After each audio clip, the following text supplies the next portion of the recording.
Chicago Defender and station WMAQ bring you Destination Freedom, a radio series dramatizing the great democratic traditions of the Negro people, interwoven in the pageant of history and a part of America's own Destination Freedom.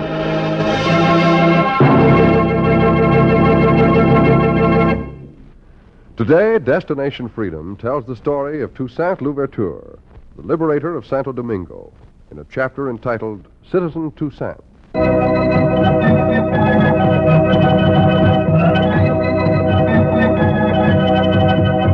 The year was 1801. Napoleon Bonaparte had come home from his conquering campaign. The little general had come home to check his colonies, to rest his troops, to prepare to conquer the West. And when they brought him a strange constitution signed by an unknown man, Toussaint Louverture, the general called in his ministers and officers. The ministers trembled. The general spoke. Who is this Toussaint Louverture? Speak up. The minister, the governor, the deputies sat quiet and waited for the rage to roll over. Hearing, is there? Napoleon spoke. Who is Toussaint? Sire, as I said, he is the governor of Santo Domingo. Weren't you appointed governor? Yes, but that was before we lost control of the colony. I've explained it, sire. Explained it? While I cover France with glory, expand the empire in Europe and Africa, you fools lose control of the richest colony in the world, the key to the West. You're Minister of Marines, Anton. How did you allow this to happen? Sire, we sent troops to the colony to stop this man. This man? This slave, sire. But this Toussaint is no ordinary slave, sire. Toussaint? Is that all you can say? Whoever among you is responsible for allowing him, the least among Frenchmen, to send me a constitution from the colony of Santo Domingo and tell me, not ask me to sign it, will pay for it. You, Leroy, you were governor of the island. The minister said he sent you troops. What did you do with them? That was... I wanted to explain, Your Excellency. It really isn't my fault. No one's fault. No one fought harder than I to keep up slavery. We succeeded until this Toussaint took things into his hands, and then the slaves began to riot. Wherever there are slaves, there are riots. I expect it. I do not expect to be insulted by this constitution coming after my conquests. When France is ready to invade the West and expand the territory in Louisiana, you come sniveling back from the colony with an equal rights constitution from a citizen Toussaint. Your Excellency has never fought in Santo Domingo, as some of us have. And what is there about Santo Domingo that's worse than Poland, Egypt, Austria? Toussaint, Your Excellency. But he stands only because Napoleon has not had time to look into the colonies. And now that the war with England is over, you'll conquer him as you've conquered others. Shall we expect it soon, sire? In due time, Minister, in due time. First, I'll ferret out who's responsible for his rise to power. Then I'll proceed. I've not become the first consul of France by galloping ahead and leaving the facts behind. If you expect to conquer him, you must have the facts. Who is this Toussaint? Where did he come from? How did he get his power, Governor? Your Excellency, I tell you, I did all I could. But the landlords and the planters and the poor whites were always bickering over the right to rule. They caused this. It's not the fault of planters. I've been a planter myself. We've always done well for France. That's what I'm talking about, sire. This bickering over the spoils caused it. Bickering. You're bickering right Wait till now. you be quiet! You tell me what you know of this colony. I will put it together and proceed to get back what France has lost, as I've always done. You say this Toussaint has 2 sons here in France, eh? Yes, sire. They've been here for 10 years. They're studying at my academy. Mm-hmm. And, Governor, you say you know how the revolt started. It started before the Bastille fell in France.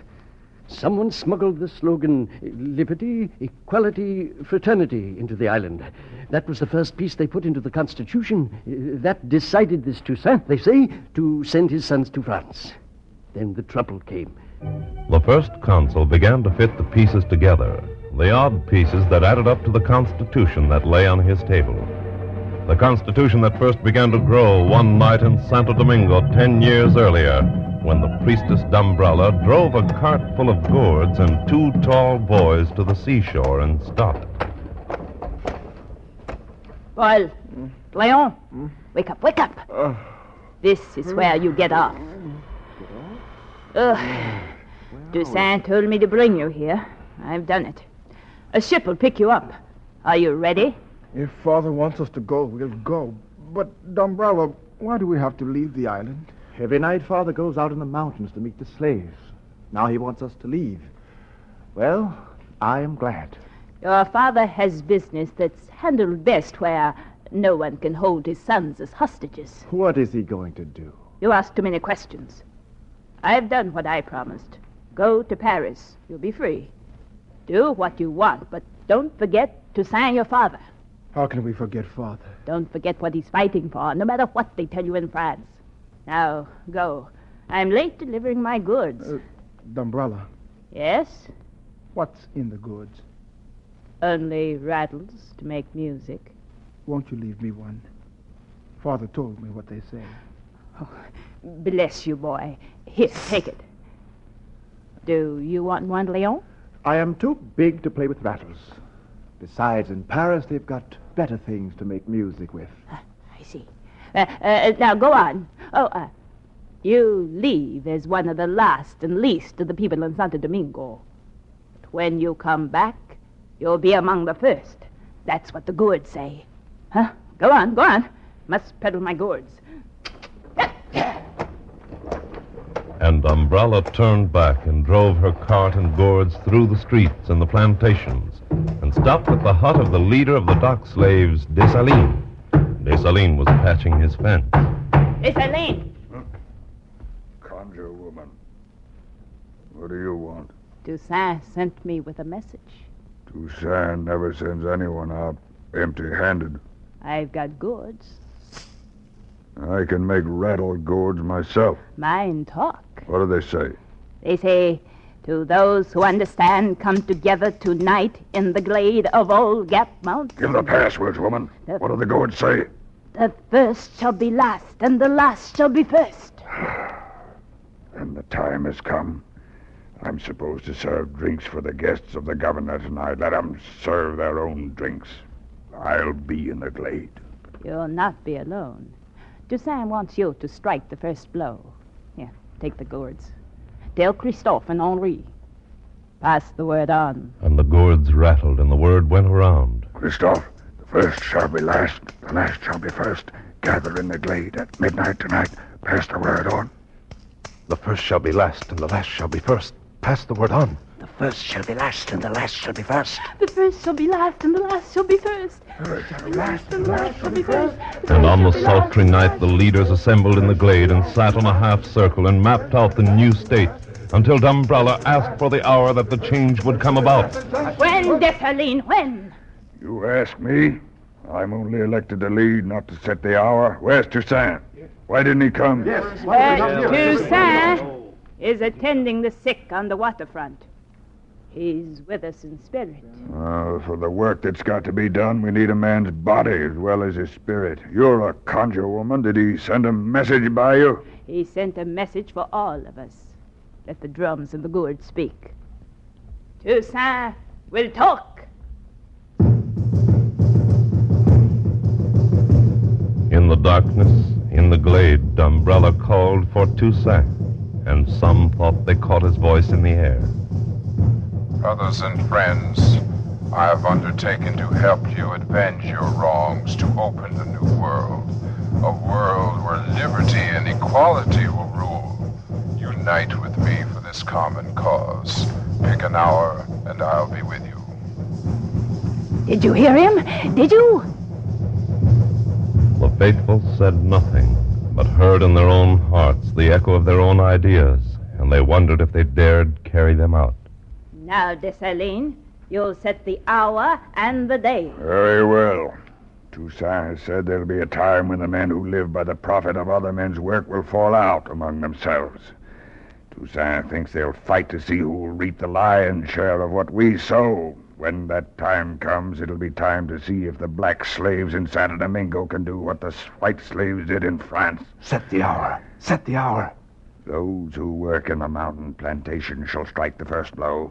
But what about us in the lowlands? You'll strike the second and final blow. You'll strike the night you hear the cocks crowing. Cocks don't crow at night. Cocks crow when there's light. There's no light at night. We'll make the night light up like a sunrise. Touch the torches to everything that burns. When the governor gathers his gang together to settle the matter of who will rule us, we'll strike. Umbrella, kill the pig and make your wine. Seal everyone's lips until the cocks crow. Make the wine. A pig squealed and his blood drained into a gourd with gunpowder and rum. The gourd went around the circle that night and the next night, and the slaves in the lowlands listened for the cocks crowing, and Umbrella's wine was passed around. And in the governor's mansion, the governor passed a paler wine to his guests, the planters, the poor whites, and the aristocrats, who met to decide who would have the loudest voice in the colony. Planter Pierre spoke loudest. Now, Governor, I don't mind a night like tonight mixing with the common elements. But are we planters to be put on the same footing with commoners, peasants, laborers? Is that why you ask us in? Well, Monsieur Pierre, it's this way. The king is disturbed about the quarreling. He's disturbed. Governor, I represent the landless, everyday French workers on this island. As Frenchmen, we're entitled to as many rights as Monsieur Pierre and his planters. Monsieur the governor has called me in to speak for the monarchy. The trouble with this colony is the fact that there are too few leaders with true royal ancestry directing it. Now, Governor, before we take our case to the king... Please, my dear Duke, I meant no insult by calling everyone here under the same roof, but we've got to have harmony in the colony. Until you enforce the rights of the citizens without property, there'll be no harmony, I can tell you that.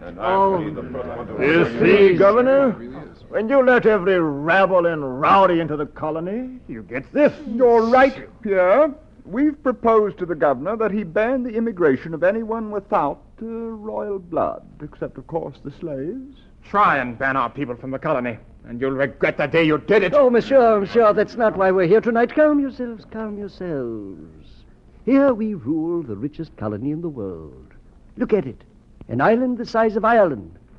We have a strong nation behind us.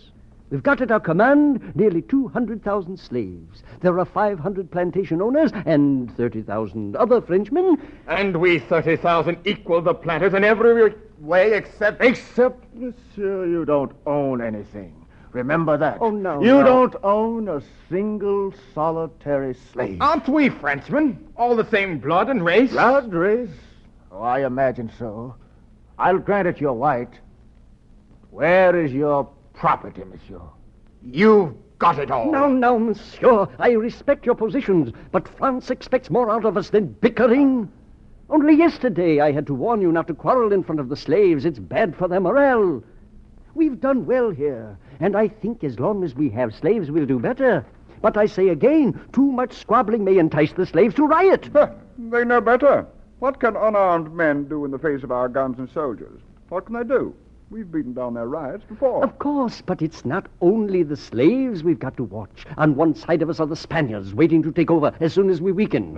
And on the other, there are the English with a strong force on Santo Domingo. Oh, monsieur, we first men of the colony have too much to lose by not joining together. Then stop this talk of liberty, equality, fraternity among the French sailors and rabble. And this talk of voting rights for those who don't own any property. Why, if that sort of thing keeps up, why, even the slaves will be asking for a day off from work. And, Governor, I would like to settle this matter of Toussaint. Toussaint? Yes. Toussaint was a slave with a Breda plantation. He's got an uncanny influence over those with whom he works with. Now, he knows something of medicine and helps to heal the sick. Toussaint? All I hear are reports of Toussaint. What is he like? Mild sort of slave. Tell me, is he dangerous? I believe so. Then it's settled. We'll have him hanged. I may not know how to determine who's first and second in the colony, but I know how to handle those who are last. Now, monsieur, shall we continue to administer the colony and not squabble over the wealth, eh? We'll drink on it. A toast, gentlemen. A toast. Yes. You frown, Monsieur Pierre. I know how to handle those who are last. Now, monsieur, shall we continue to administer the colony and not squabble over the wealth, eh? We'll drink on it. A toast, gentlemen. A toast. Yes. You frown, Monsieur Pierre. Does the wine taste sour? No, I was frowning at the hour. I didn't know it was so late. Late? Yes, look outside. The sun's coming up. There's a strange glow in the sky, but the sun would hardly come up from the west. That's true. But the cock's crowing. The sun must be rising. No, Governor. Look out there. The plantation's on fire. Huh? Right? It's not the sun rising. It's the slaves. Well, call out the militia. Get the troops. They're aiming to take the city. It's another riot. I'm afraid it's not just a riot this time, Governor. It looks like a revolution.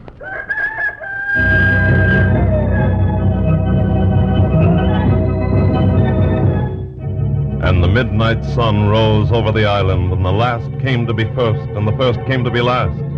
The governor, the planters, the duke sent out the troops in the cannon. The slaves killed the troops and kept the cannon. The fire reigned for 40 days and nights over Santo Domingo until every post on the French part of the island fell. Toussaint was in command.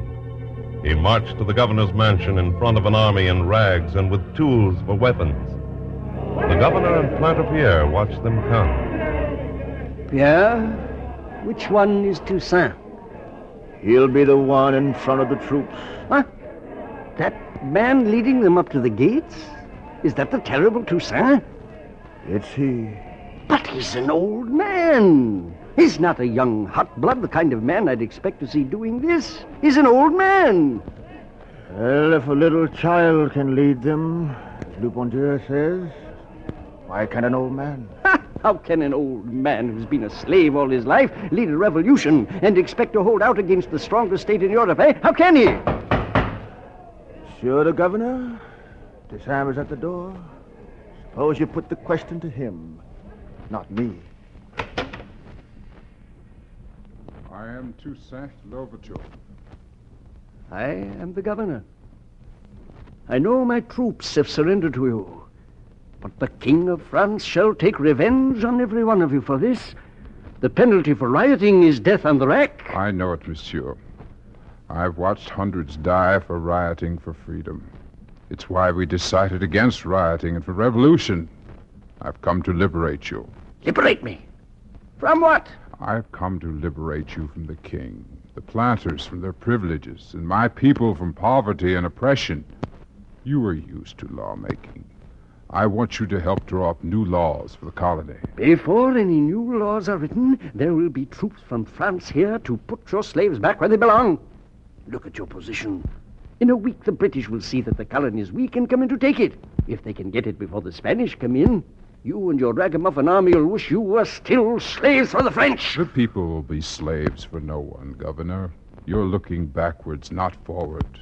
That's why I offer you a chance to help in the new states. What help do you expect from me, except to help hang you when it's time? You know something of lawmaking. Your job as governor's gone. You'll lead my research staff. Me research? Yes. A new country, the United States, has just framed a constitution and a Bill of Rights. You'll put your learned planters and aristocrats to help draft one like it for Santo Domingo. The British and Spanish armies will hang every man in your band before you rule a year. Exactly, Governor. That's why I intend to rid the island of foreign invaders before the year is out.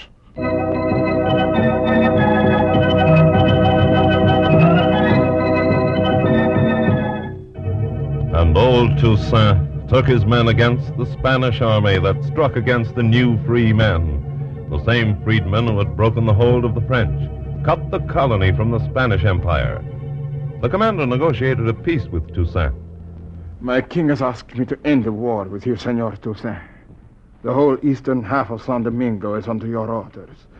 The keys to the cities we own are on the table here. You may take them. What are your orders? I have no orders. I've not come as a conqueror, but to free you and your slaves and to let them become citizens in a new state. As for the keys, to take them would make me appear a conqueror. Will you hand them to me, please?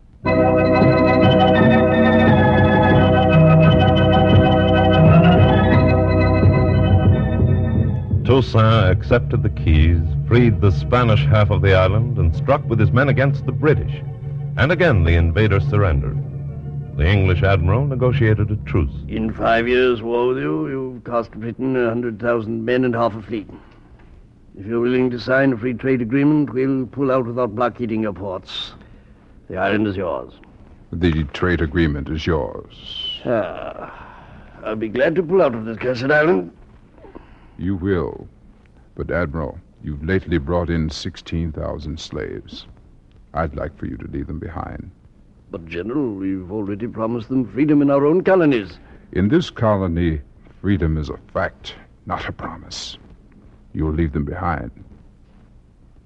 Very well. I suppose you're acting under orders of your new general in France, Napoleon Bonaparte? No, Admiral. I act under orders from the old general in Santo Domingo, Toussaint. I'll write Napoleon about our understanding.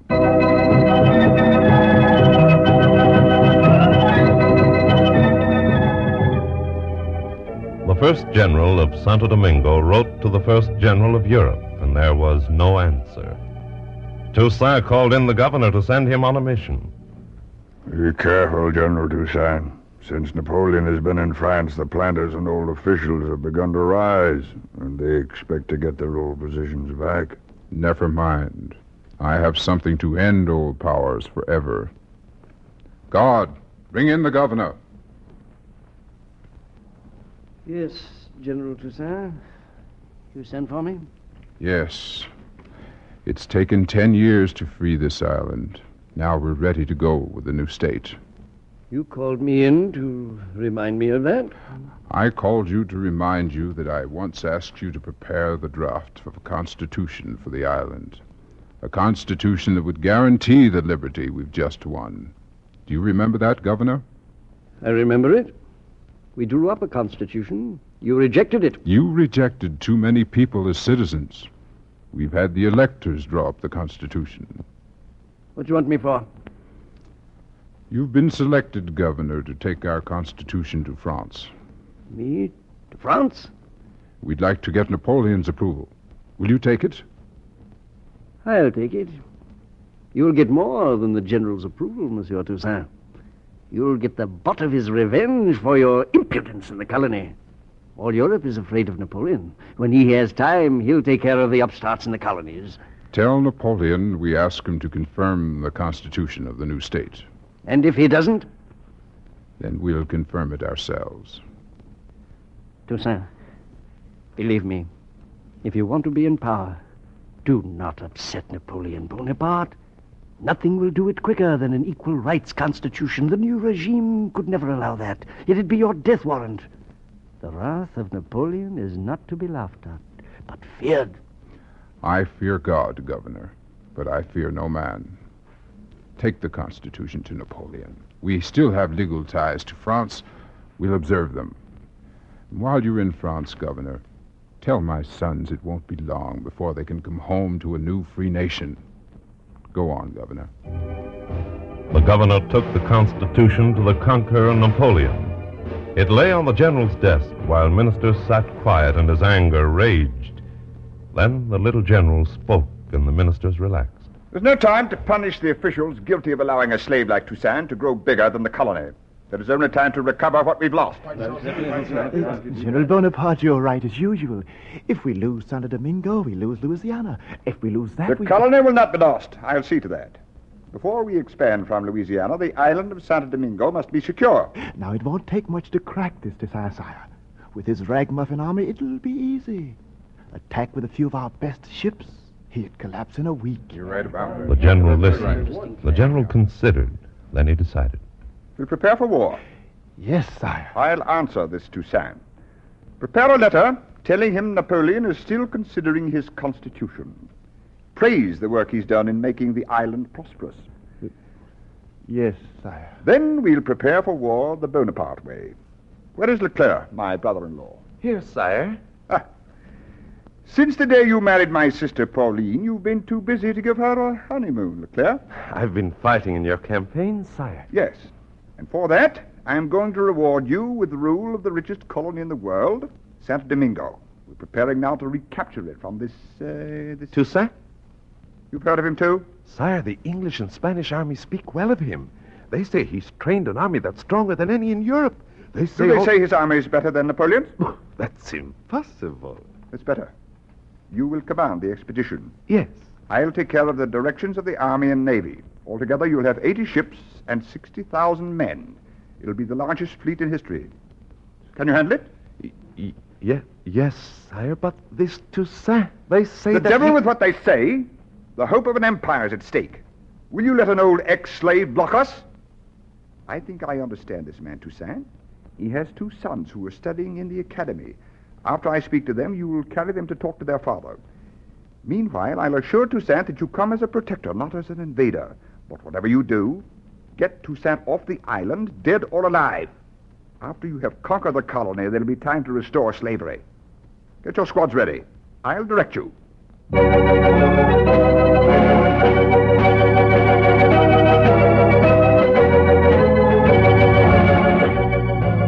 And Napoleon filled his squadrons with his veterans and directed them across the ocean toward the mountains of Santo Domingo, where Toussaint and his general Dessalines sat on horseback, watching the wind blow the ships closer.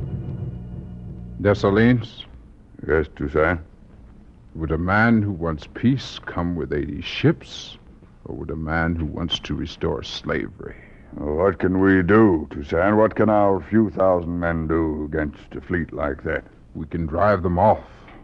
We can scatter their bones over the rocks and mountains and let liberty grow on their graves.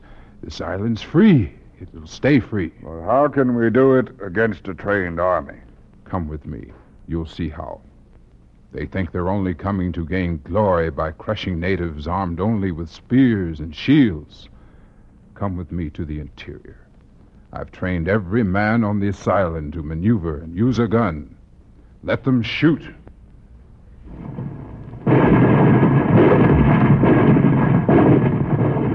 And the ships came to the harbors and fought their way inside while the bodies piled high.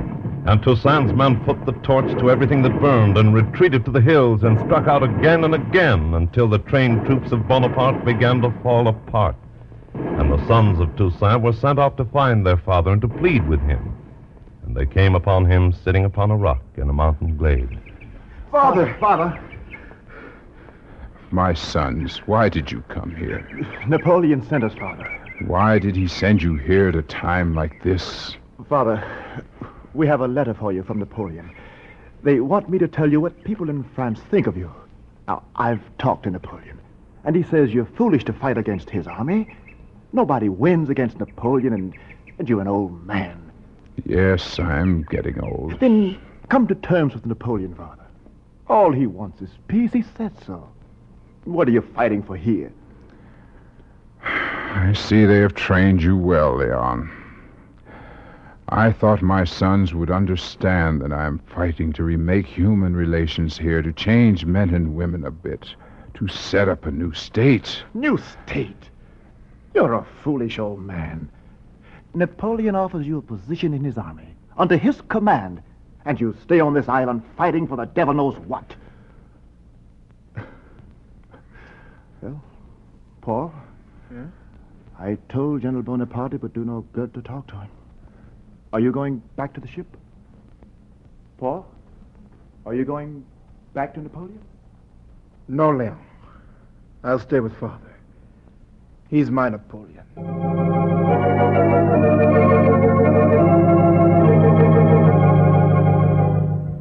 The Napoleon of Santo Domingo, with one son by his side and the other with his enemy, fought with the freedmen and peasants, fought off the ships until a truce was made, until a trick took him into the enemy ship and locked him in irons. And Toussaint died in a dungeon. But the people of Santo Domingo lived free in the sunshine.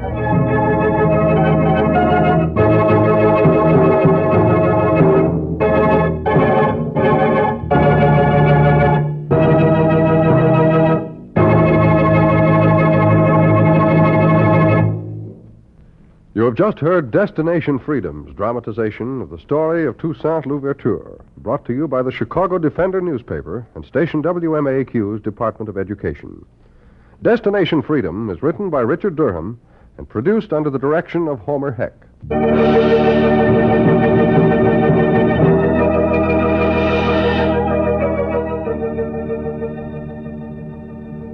The role of Toussaint Louverture was played by Harold Young. Others were Wesleyan Tilden, Oscar Brown, Maurice Copeland, Sherman Marks, Tony Parrish, and Fred Pinkard. The special music was composed by Emil Soderstrom and played by Elwin Owen and Bobby Christian.